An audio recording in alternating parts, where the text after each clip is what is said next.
여러분 어깨 관절의 날 들어보셨나요? 어깨 관절의 날이 어떤 날인지 뭐 하는 날인지 아, 지금 유튜브를 보고 계시는 분들도 처음 들어보시는 분들 많으실 거예요. 그래서 어깨 관절의 날에 대해 좀 더 알아보는 시간을 가져볼까 합니다. 어깨 관절의 날 히스토리와 건강한 어깨 건강 라이프를 위한 키노트 세션을 여기 옆에 계신 김정현 교수님께서 준비하셨습니다. 네, 어깨 관절의 날을 소개하기 전에 저희 대한견주관절의학회의 명칭에 대해서 먼저 설명드리도록 하겠습니다. 어깨와 팔꿈치 관절을 한자로 어깨견 팔꿈치 줄을 써서 견관절과 주관절이라고 하는데요. 어깨와 팔꿈치 관절의 질환과 외상에 특별히 관심을 가지고 질환에 대한 연구와 더 나은 치료 방법을 연구하는 학회입니다. 여러분 잘 아셨죠? 네, 그럼 교수님께서 준비하신 세션을 시작하도록 하겠습니다. 안녕하십니까? 대한견주관절의학회 대협력위원회 간사 김정현입니다. 저희 대한견주관절의학회는 1993년도에 설립되었습니다. 그 이후 매년 어깨 팔꿈치 질환에 대해 보다 나은 치료법을 연구하고자 학술대회를 개최하였고, 저희의 노력이 2016년에는 세계 견주관절학회를 제주도에 유치하여 그 어느 때보다 성공적으로 대회를 치러냈습니다. 그래서 현재는 1,500여 명의 정형외과 전문의로 구성된 큰 학회가 되었고, 대한견주관절의학회는 어깨 관절의 올바른 진료, 연구 및 교육을 위해 힘쓰고 있는 학술 단체입니다. 저희 단체는 정확한 진단을 통해서 비수술적인 치료에서 수술적 치료까지 모두 가능한 여러분의 어깨 지킴이로서 끊임없이 노력하고 있습니다. 2011년 어깨관절날 선포식을 시작으로 매년 3월 마지막 주 어깨관절 주간으로 지정하였고, 매년 3월 마지막 주 목요일을 어깨관절의 날로 지정하였습니다. 올해는 3월 28일부터 4월 2일 어깨관절 주간을 가졌고, 전국 각 병원에서 어깨 무료 강좌와 건강 강좌를 진행하였습니다. 어깨 관절의 날의 선포 목적은 어깨 질환의 예방, 조기 진단 및 적절한 치료에 대한 정확한 정보를 학회 차원에서 전달하는 데 있습니다. 국민에게 다가가는 정형외과 의사이자 어깨 지킴이로서 어깨 질환의 진단에서 치료까지 토탈 케어를 학회 차원에서 대국민 홍보하고자 합니다. 이 관절의 날이 지정되게 된 배경을 보면 어깨 통증의 높은 유병률과 증가율에 있습니다. 성인의 20% 이상이 평생에 한 번 이상 어깨 통증을 호소하고 있고, 어깨 질환 유병률은 7%에 달합니다. 고령화, 스포츠 활동의 증가로 빈도가 늘고 있는 추세이고, 컴퓨터 등 일정한 자세로 하는 직업이 증가하기 때문입니다. 실제로 5년 기간 동안 건강보험 심사평가원 자료에 따르면 150만 명에서 180만 명으로 어깨 환자 수가 굉장히 많이 급증한 것을 볼 수 있고, 그 환자 수가 증가함에 따라 어깨 수술 중 가장 많은 이 행해지는 것으로 알려진 회전근개 봉합 수술도 약 25% 정도 증가하였습니다. 어쩌면 여러분들께서는 조금 덜 친숙할 수 있는 어깨 인공관절 치환술은 같은 기간 내에 2배 이상 증가하였는데, 가장 흔하게 들어본 무릎 인공관절 수술이 동기간대에 1.2배 증가한 것에 비해 그 성장 속도가 굉장히 가파른 것을 확인할 수 있습니다. 어깨의 통증의 어깨 자체의 원인은 크게 세 가지로 나눠볼 수 있는데, 회전근개 파열이 49%, 50견으로 알려진 동결견이 43%, 석회성 건염이 8% 정도를 차지하고 있습니다. 각 질환별 연령별 분포에 대해 살펴보면 동결견이 왜 50견이라고 불리는지 알 수 있듯이 50대에 가장 많은 환자가 있는 것을 볼 수 있고, 하지만 20대부터 80대까지 어느 연령대에서나 나타날 수 있다는 것을 같이 확인해 볼 수 있습니다.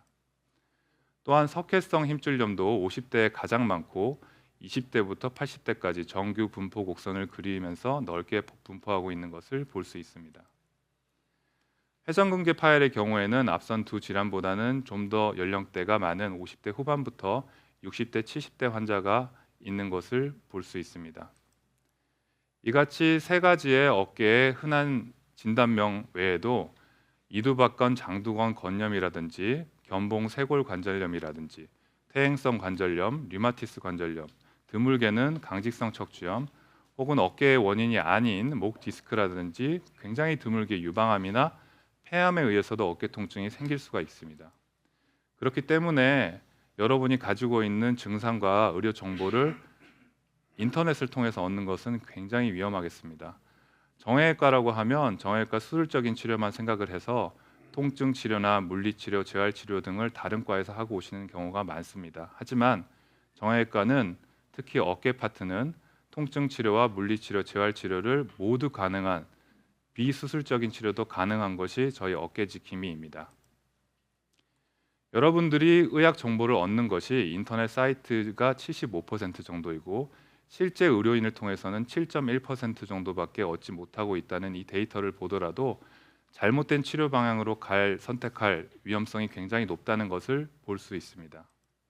실제로 어깨를 제때 치료하지 못하게 되면 어떻게 되냐면 팔을 들어 올려서 머리를 쉽게 빗을 수 있다가도 그게 불가능하기 때문에 다음과 같은 도구를 통해서만 머리 빗질이 가능하게 되고, 여러분들이 쉽게 하루에 옷을 입고 벗고 하는 것들이 목에 머리를 통과하기가 어려워서 다음과 같은 지팡이를 통해서만 옷을 입을 수 있게, 이렇게 제때 치료하지 못하면 이렇게 큰 불편을 겪게 되겠습니다. 정리해 보자면 어깨 관절 질환은 지속적으로 늘어나고 있고 인공관절 수술은 5년 전에 비해 2배 이상 증가했습니다. 회전근개 파열, 동결어깨, 석회와 힘줄염 비중이 굉장히 높았고 50대 이후에 발생했습니다. 적절한 조기 진단이 되지 않을 경우 지연되거나 잘못된 치료로 삶의 질이 굉장히 떨어졌습니다. 그렇기 때문에 정형외과 어깨 전문의에게 정확한 진단 및 적절한 치료를 받아야 하겠습니다. 다음으로는 저희 학회에서 2020년 시행한 다기관 연구 결과에 대해 발표하도록 하겠습니다. 10개의 어깨 관절 전문병원에서 회전근개 봉합술을 시행한 326명의 환자를 대상으로 조사하였습니다. 먼저 수술을 받기 전 수술을 하지 않는 비수술과에 방문해서 몇 번 정도나 진료를 받았는지를 조사하였는데 한 번 이상 비수술과에서 진료받은 환자분이 87%였습니다. 2번 이상 비수술과에서 진료를 받은 환자 수는 45%를 차지하였습니다. 이 의료기관의 방문 횟수가 증가할수록 그 지출 비용도 커지는 것이 당연했는데 수술 전 비수술과에서 100만 원 이상 지출한 경우가 전체의 54%를 차지했고 200만 원 이상을 지출한 경우도 10%를 차지했습니다. 결국에는 수술 전까지 비수술적인 치료에 소모되는 비용이 많았다는 것을 보여주는 자료입니다. 더 나아가서는 환자분에 따라서 500만 원까지 굉장히 많이 지출을 하는 경우도 있었는데 이 지출 비용은 방문한 의료기관이 많을수록 통증의 지속 기간이 길수록 최초의 어깨 통증이 심할수록 비례하여 상승하는 것을 보였습니다. 물론 초기에 회전근개 부분 파열의 경우에는 비수술적인 치료로도 충분히 가능한 것으로 알려져 있습니다. 하지만 회전근개 파열의 경우에 비수술적인 치료만으로 낫지 않는 경우가 많이 있습니다. 그래서 학회에서 저희가 연구한 바로는 비수술적인 치료에 불필요한 많은 비용이 지출한다는 것을 다시 한번 확인할 수 있었습니다. 그렇기 때문에 저희는 여러분에게 보다 자주 편하게 정보를 접할 수 있게 어깨 건강 TV를 유튜브에 학회에서 공식 개설하게 되었습니다. 더 많은 어깨 환자분들이 저희 학회의 채널을 통해서 정확하고 공신력 있는 기관에서 얻어서 더 단단하고 튼튼한 어깨를 가지게 되시기를 기원합니다. 경청해 주셔서 감사드립니다.